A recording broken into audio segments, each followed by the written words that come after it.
नमस्कार दोस्तों, स्वागत है आपको भोजपुरी म्यूजिक न्यूज में। तो लेके आ रहे हैं प्रमोद प्रेमी बहुत ही ब्लॉकबस्टर भोलबम सॉन्ग गमछिया गछिया तर बिछाओ। बहुत ही ब्लॉकबस्टर सॉन्ग लेके आ रहे हैं। कल सुबह video song full HD quality में लेके आ रहे हैं। चलिए दोस्तों, वीडियो को स्टार्ट करते हैं। वीडियो को स्टार्ट करने से पहले दोस्तों, आप लोग हमारे चैनल पर नए हो तो चैनल को सब्सक्राइब कर दे और बेल आइकन दबाना दोस्तों नहीं भूलिएगा। बहुत ही ब्लॉकबस्टर सॉन्ग के बारे में अपडेट देने वाले हैं।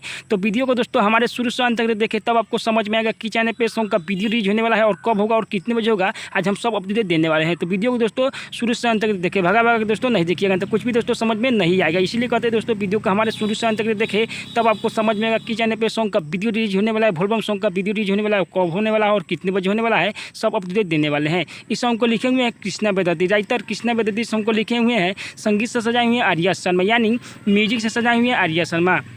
गाए हुए हैं प्रमोद प्रेमी Yadav and Shilpi Raj. This song है दोस्तों, बहुत ही ब्लॉकबस्टर सॉन्ग है। गमछिया गछिया तर बिछाओ, बहुत ही ब्लॉकबस्टर सॉन्ग कल सुबह लेके आ रहे हैं प्रमोद प्रेमी यादव ग्लोबल म्यूजिक जंक्शन पर। देखिए और तहलका मचाइए। ग्लोबल म्यूजिक जंक्शन पर कल सुबह लेके आ रहे हैं video song full HD quality में।